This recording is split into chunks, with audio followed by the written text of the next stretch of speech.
friends, welcome. Thank you so much for joining me. We have a little fall themed video today because I've got my fall decor up in the makeup room. As you can see, my garland is up. I think I need to replace the batteries in my little lights that go around it because they're looking a little dim. But another thing that I do as I kind of get my room ready for a new season is I redo my little palette stand, which is just off to the side here. I'll show you when I get up what that looks like, but I have this little tiered stand. It's probably like a tiered spice rack or something. I think I got it from TJ Maxx once upon a time. But I select palettes out of my collection that really get me in the mood for that particular season. So now we're thinking fall. I'm choosing palettes that have some richness. A lot of them have warmth. There are some basic kind of neutral palettes. Some are newer, some are not so new at all. And I think that's the beauty of this. It allows us to rediscover some things, put certain things front of mind, and really use our makeup as our decor. I love that. So I'll show you what it looks like. I'll talk about all the palettes that are inside, and then I'll go over my face of the day, and I have a little eye tutorial coming too with this look. I used one of the palettes in my setup, which is ABH Fall Romance.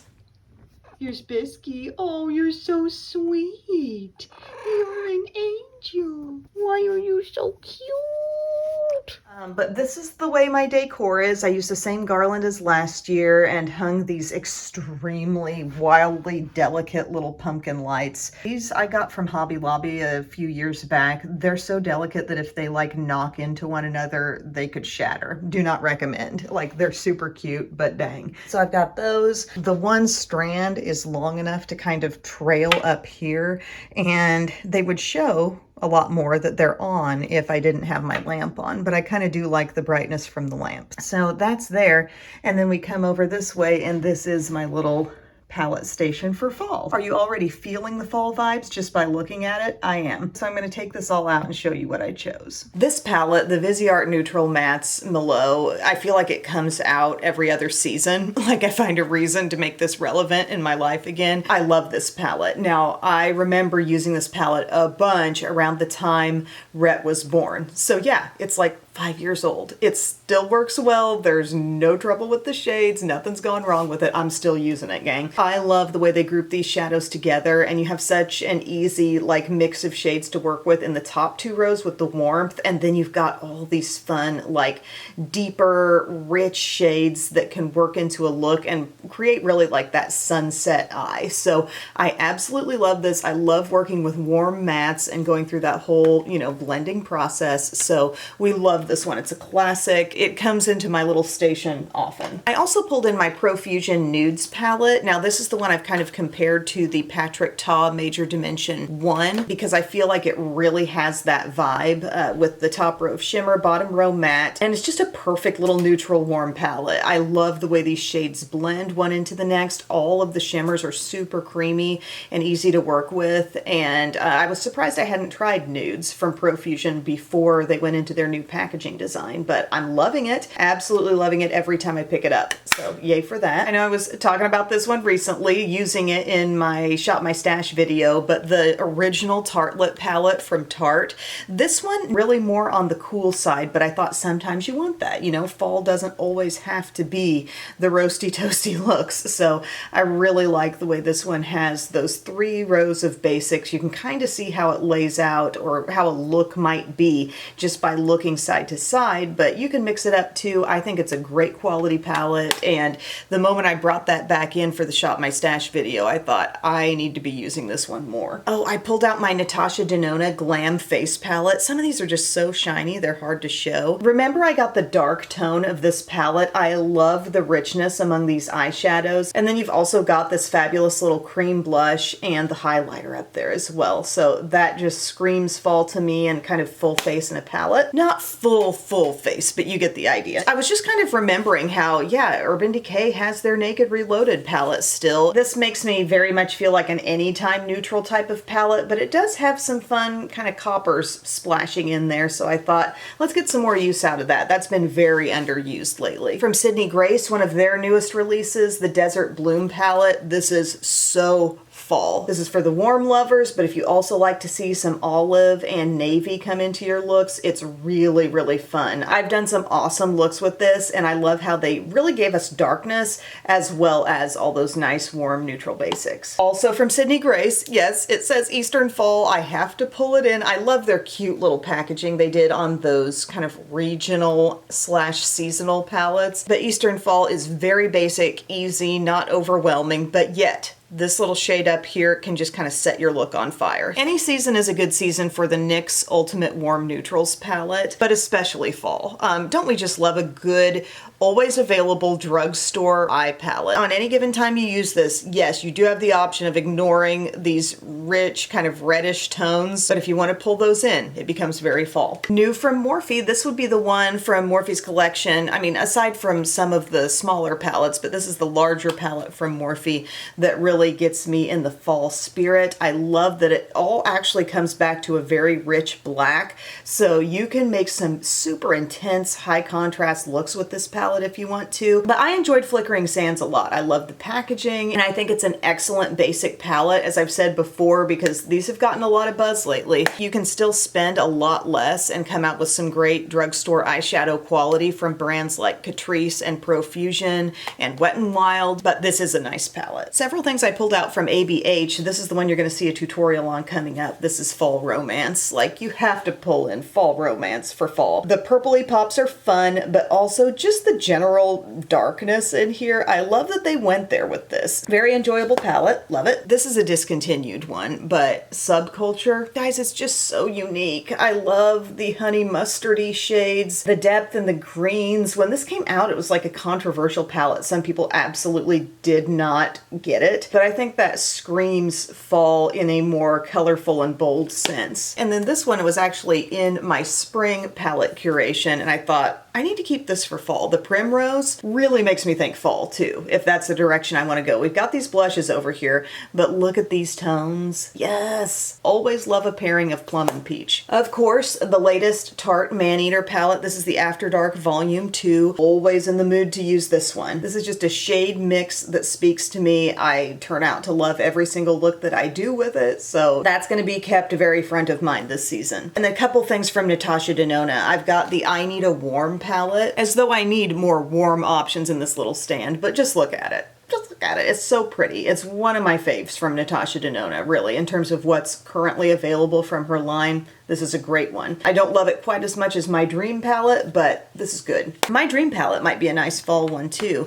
And also something I had out that I really thought crossed over into fall quite a bit. If I'm wanting to bring in kind of a reddish or mauve-y essence into my look at this. Ignore the fact that there's a spring bloom on top of the palette and just look at the tones in there. That could really take you into a fun fall direction also. So that's everything. Feels like a lot, but you know, just think, if you have something similar, just think about, what do I have room for? What do I want to show off? I'm going to put these things away now, and I'll take you through my face of the day. Face of the day real quick. Hard Candy actually sent me a nice little PR package with some new primers and setting sprays. So I tried the Grip on Lock primer to see how similar it is to their Sheer Envy 12-hour grip primer that I've loved so much. It seemed to go on in a really similar way. So I've got that on. Rimmel Lasting Finish today, and the Multitasker Concealer. Lasting Finish is soft beige, Multitasker is sand. I used Wet n Wild Photo Focus Soft Pink on the under eye area, and e.l.f. Halo Glow Powder Filter. I always have to check that name. It doesn't feel natural to me. Light Neutral is the shade in that.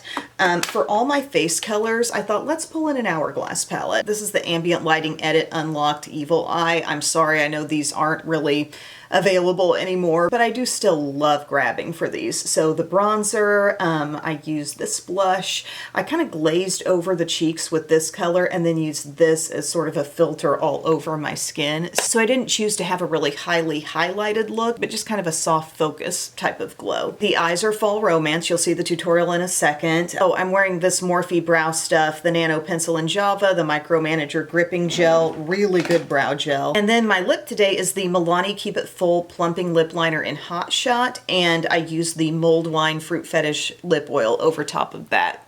I thought those made such a nice combo, and this does tingle and sting just a little bit for its plumping quality, but you really don't feel it that much. Once you've got one of these on top, it's like, I can live with that. Okay, so here's the tutorial. Okay, friends, I have put my Milani eyeshadow primer on. That's all over my lid, and we're gonna be using the ABH Fall Romance palette. I really like this palette. I love just the whole vibe on the inside. Today I'm wearing burgundy, so I'm probably not gonna get too much into their real true purple that's in this palette and maybe stay with some of the more earthy tones. Today I'm actually gonna start with my darkest color. I'm gonna go to crimson right here. Using my Morphe M303, so I'm tapping gently in here, and I'm gonna pat crimson on my outer corner, and I'm also gonna make sure that that shade does reach my crease area.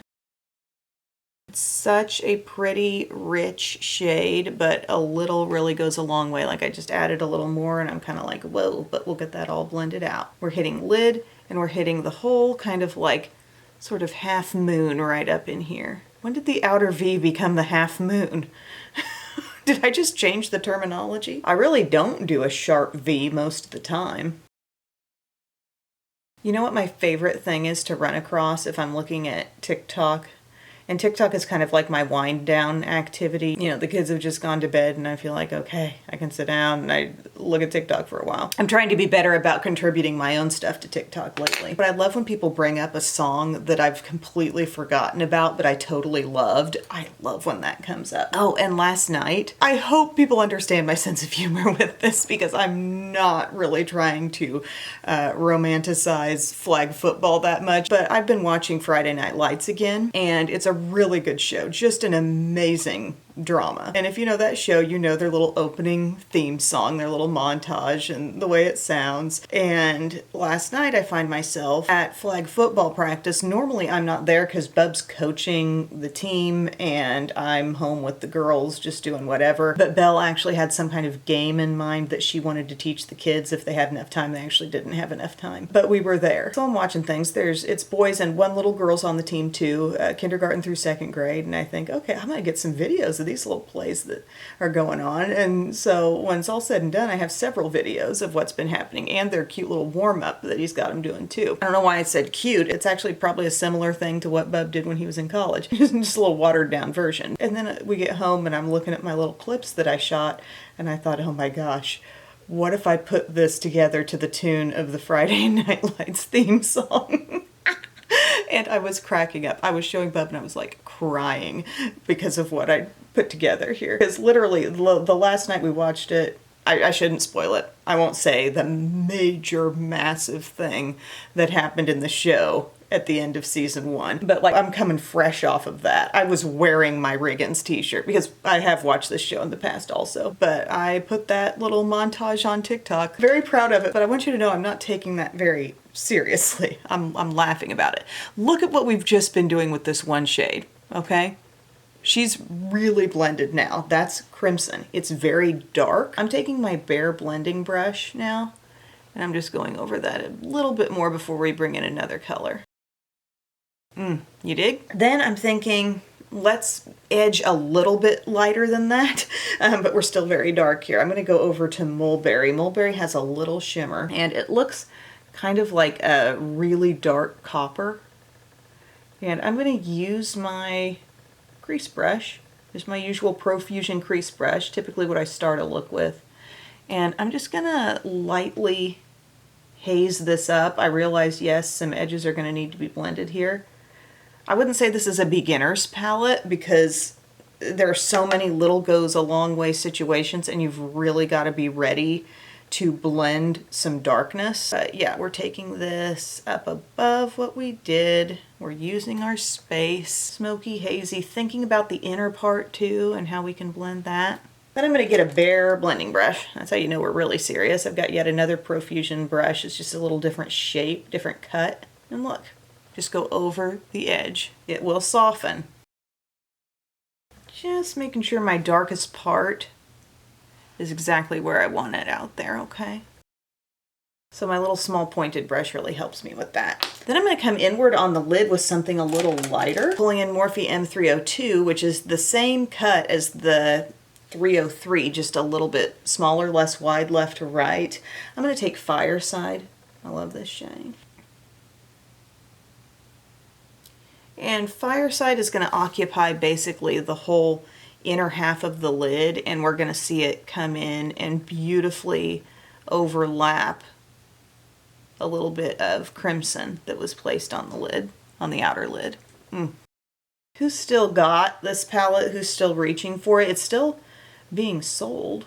I just thought if I'm going to talk about my fall palette curation area, then I need to be presenting a fall eye. Gosh, I really like that. Just make sure you haven't gone too hard with it. If you feel like you've patted it on a little bit far, you can always come back in with the brush, the flat brush that you use your dark shade with, and kind of overlap back the other way. I do that a lot when I'm blending. Sometimes that's needed. This would be a great time for Starry Bordeaux, the Lace Shadow Stick Smoky. This is rich, but it has more red in it than anything on my eyes right now, and I actually really like that. The little amount of pressure that I use when I put these on is just fascinating. I'm going to go under the eye with some too. Just on the outside, because this one's real dark. Some of the mid-tones, you can go hog wild on your lower lash line, but I just don't want too much darkness there. Okay, I'm going to put on mascara and figure out my lip, and I'll be done with this look. Alrighty guys, so the way I finished off that eye, I just grabbed for a couple of mascaras. I used the L'Oreal Paradise Big Deal on top, and then the e.l.f. Lash Extender on my lower lashes. Really a pretty easy look, and just remember, if you're using a palette that's loaded with rich tones, and maybe there are mid-tones, but you just don't feel like using that particular shade in your crease, you can always start with that darkest shade and just work on shearing it out and kind of blending it up and up, and you can make that one dark shade look a couple of different ways. It can be more opaque and patted on like say the outer lid, but more sheared out and be whatever you really want it to be as you blend it up into nothingness. So yeah guys, is it feeling like fall where you live? Our temperatures have definitely changed around here. I think we're getting down into the 50s at night. We're talking about closing the pool. That's kind of a hard chapter to close because we just had an awesome summer. But yeah, all the fall decor and talking fall makeup makes the transition just a little easier on me. So thanks friends for watching, and I'll see you again soon. I love you. Bye.